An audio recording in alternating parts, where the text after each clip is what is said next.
Olá, sou o pastor Murilo, estou aqui mais uma vez para trazer uma mensagem de amor e de esperança para o teu coração. Hoje vamos falar que você deve se manter preso. E após a exposição do prefácio e da saudação da carta de Paulo aos Filipenses, vamos dar continuidade ao nosso estudo e veremos que em Filipenses capítulo 1, versículo 3, que Paulo inicia sua epístola com uma oração transbordante de amor. Seu propósito ao escrever essa carta, como já vimos, era de incentivar a igreja a se alegrar. E ele mostra para os membros da igreja de Filipos que, mesmo preso, ele se alegrava. E que eles também deveriam se alegrar, independentemente das circunstâncias. A epístola aos Filipenses foi escrita em Roma, e foi em Filipos, na segunda viagem missionária de Paulo, que Lídia, o carcereiro e a sua família foram convertidos a Cristo, nosso Mestre, como vemos em Atos capítulo 16, versículos 15 e 25. Lembremos-nos de que Paulo estava preso, mas a palavra de Deus não tem algemas. Os homens colocaram algemas em Paulo, mas a palavra do Deus vivo rompe todas as barreiras geográficas e penetra livremente nos corações daqueles que têm sede dela.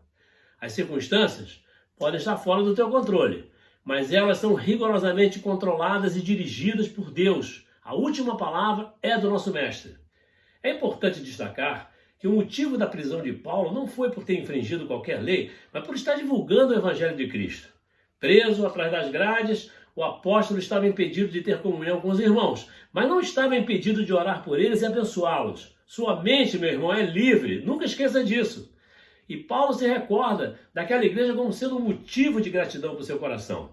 Paulo tinha muitos motivos para ser grato, apesar de estar impedido de viajar a Filipos, mas não estava impedido de orar por eles e suas orações alcançam a igreja de Filipos. Paulo é sempre agradecido por tudo que tem recebido do Senhor e para ele, os irmãos em Filipos são mais uma dádiva de Deus, vez que o ajudaram desde o início do seu ministério. O apóstolo tem saudades deles na terna misericórdia de Jesus Cristo, mas ao invés de orar pelo seu próprio interesse em vê-los, ele ora pelo crescimento espiritual dos irmãos. Confira isso em Filipenses capítulo 1, versículo 8. E Paulo sabe que se eles crescerem em amor, conhecimento e discernimento, terá a oportunidade de vê-los de novo após essa vida. O desejo de Paulo é o de que Deus seja glorificado pelo crescimento frutífero dos irmãos em Filipos. Humanamente falando, Paulo não tinha tantas razões para ser grato, porque sua passagem por Filipos não fora suave. Vez que fora preso, açoitado, jogado numa masmorra, preso a um tronco. Mas, por outro lado, essa igreja plantada com lágrimas e sangue seria a sua coroa e a sua alegria. A coroa e a alegria de Paulo era a igreja de Filipos. E essa igreja se torna ainda mais próxima e mais íntima e a mais cooperadora com o apóstolo em todo o seu ministério. Essa igreja sustenta Paulo em Tessalônica, enviando-lhe provisão. Também o ajudou na igreja de Corinto, onde Paulo passou por dificuldade, enviando-lhe ofertas. E já em Roma, preso, essa igreja envia Epafrodito com uma oferta para suprir as necessidades do apóstolo. Confira em Filipenses capítulo 1, versículo 3 e 4, Paulo ora pela igreja e ele diz: dou graças a meu Deus todas as vezes que me lembro de vós, fazendo sempre com alegria oração por vós em todas as minhas súplicas. Sempre com alegria, oração contínua, mesmo estando ocupado, nada impede Paulo de orar. As palavras alegria, gozo e regozijo aparecem com frequência em Filipenses, capítulo 1, versículo 4, versículo 18 e versículo 25. E no versículo 8, Paulo mostra sua alegria porque Cristo está sendo proclamado. Não recua da perseguição que sofre e mantém sua fé inabalável, como vemos em 2 Coríntios capítulo 4, versículos 16 a 18. Em Filipenses 3, versículo 1, Paulo exorta todos a se alegrarem no Senhor e se refere aos irmãos de Filipos como sendo a sua alegria e coroa. Já em Filipenses 4, versículo 1, mostra que suas ocupações jamais o afastaram do altar da oração.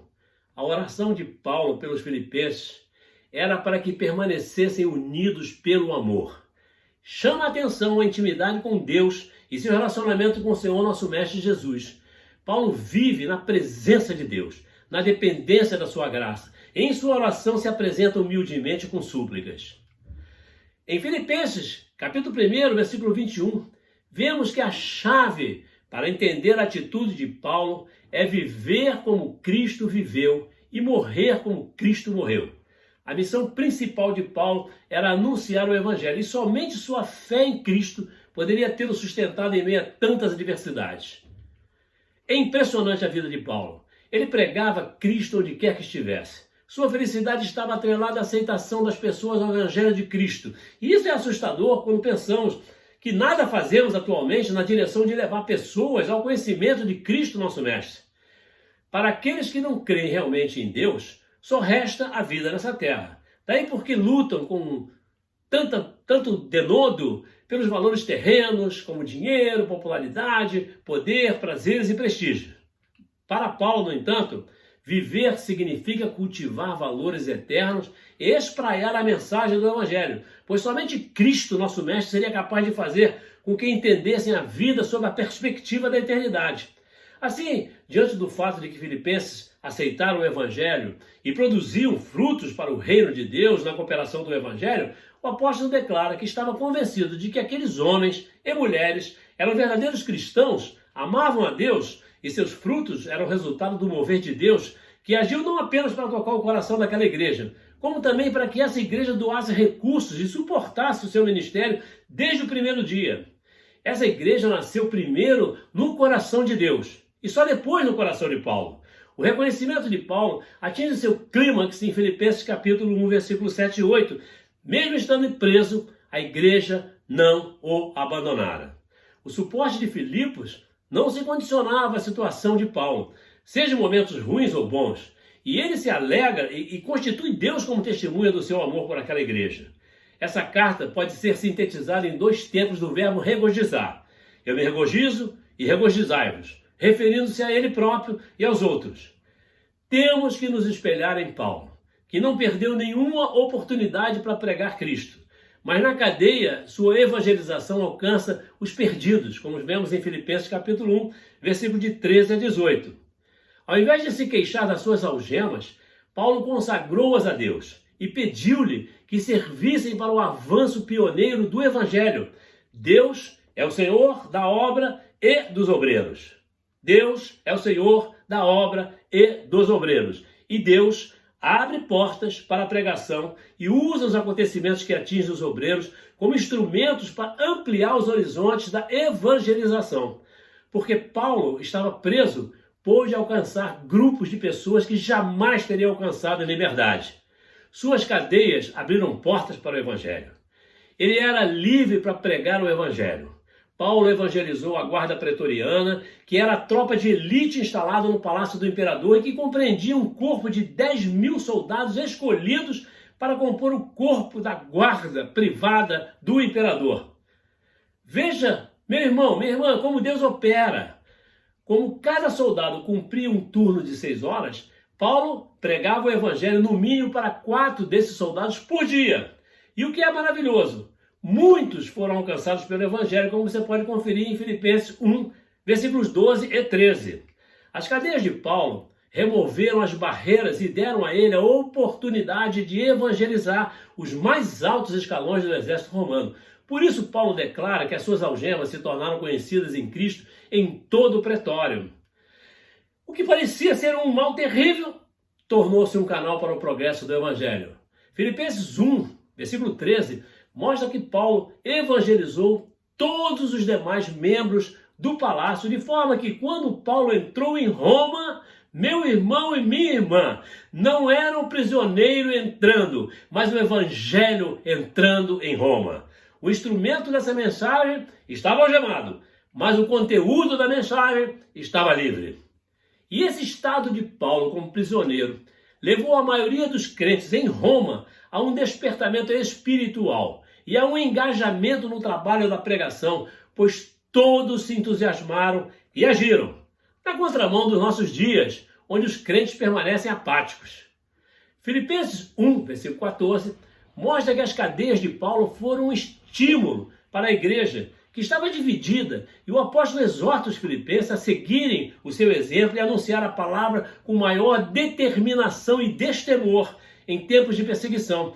E esse apelo vale para mim e para você nos dias de hoje. Paulo alerta para o fato de que uma igreja dividida é uma presa fácil no caso de um ataque frontal da sociedade externa. Assim, não basta apenas ficar firme contra os perigos que vêm de fora, é preciso se acautelar contra as divisões internas. E reconheçamos que é muito raro encontrar unanimidade na igreja quando se trata de fazer a obra de Deus. Mas Paulo não se magoou por causa da competição dos seus críticos, como você pode conferir em Filipenses capítulo 1, versículo 15, 17 e 18. Como em nossos dias, nem todos estão motivados pelas melhores intenções. Possuem uma doutrina certa e uma motivação errada. Uns pregam o evangelho por amor ao evangelho, outros por amor a si mesmo, com o intuito de aumentar sua própria influência, prestígio e renda. Nada abalava o ego de Paulo, pois sua única preocupação é a pregação de Cristo, como deve ser a minha e deve ser a sua. O apóstolo não se alegra com eles, mas se alegra por pregarem o evangelho de Jesus Cristo, ainda que com a motivação errada. E essa atitude de Paulo tem que servir de reflexão na nossa caminhada cristã. Paulo não alimentou ciúmes ou ressentimentos pessoais. Em Filipenses capítulo 1, versículo 21, Paulo demonstra essa consciência quando afirma: porquanto para mim o viver é Cristo e o morrer é lucro. E se Jesus Cristo era pregado, pouco lhe importava quem receberia o crédito, a honra e o prestígio. É o evangelho, meu irmão, minha irmã, que tem que brilhar. Somos apenas porta-vozes para anunciar a palavra do Senhor e contribuir para a expansão do reino. Pode crer nisso. Note que tudo se resume ao amor, e sua expressão maior é cuidar. A igreja dando suporte ao ministério de Paulo e Paulo intercedendo e exortando a igreja. Reconheçamos que esse amor não é segundo a carne, pois não busca seus próprios interesses. O verdadeiro amor vem de Cristo Jesus, nosso mestre. Dele provém toda virtude e amor leal. Só o verdadeiro cristão ama dessa forma, pois entendeu o que recebeu de Cristo, a vida eterna. Esse amor está alicerçado no evangelho que une a todos, conscientizando-os da necessidade da expansão da mensagem de Cristo pelo mundo. A exemplo de Paulo, precisamos ter um propósito na vida que vá além de atender apenas às nossas necessidades físicas e pessoais. Não somos cidadãos da terra, mas dos céus. E quando Paulo adverte os filipenses para viverem de modo digno, como vemos em Filipenses 1, em versículo 27, estava lhe dizendo para viverem como cidadãos do céu. É o que Paulo quer que nós façamos. E você pergunta: mas pastor, como o resto do mundo saberia que os filipenses não eram romanos? E como o mundo saberia que eram cristãos, cidadãos dos céus? E eu respondo: porque eles viviam como romanos e porque teriam que viver como santos, em união, amor e serviço. Bem, superada essa questão, em Filipenses capítulo 1, versículo 29, o apóstolo considera um privilégio sofrer por Cristo, o que espanta muitos por não verem no sofrimento um privilégio. O sofrimento é prova de que continuamos a ser fiéis e que o caráter de Cristo está se desenvolvendo em cada um de nós. Na vida de um verdadeiro cristão, Cristo é o centro de tudo, de tal forma que é impossível ao mundo não notar que você lembra Cristo. Afinal, a palavra cristão significa parecido com Cristo. Nossa visão do Evangelho tem que ser cristocêntrica. Cristo em nossa vida, Cristo em nossa mente, Cristo em nossa meta, Cristo como nossa força e alegria no meio ao sofrimento. E desse modo, estamos vivendo a perspectiva de Deus, quando consideramos que o Evangelho é mais importante do que a nossa vida pessoal e é o poder de Deus para a salvação de todo aquele que crê.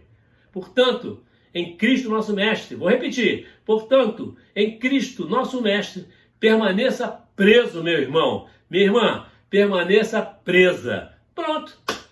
Nosso bate-papo fica por aqui. Mas se você fez um propósito de espraiar o Evangelho, perseverando no seu ministério, então, em nome de Jesus, compartilhe esse vídeo. Mas não deixe de se inscrever no meu canal do YouTube. Graça e paz, eu te amo. Deus te abençoe.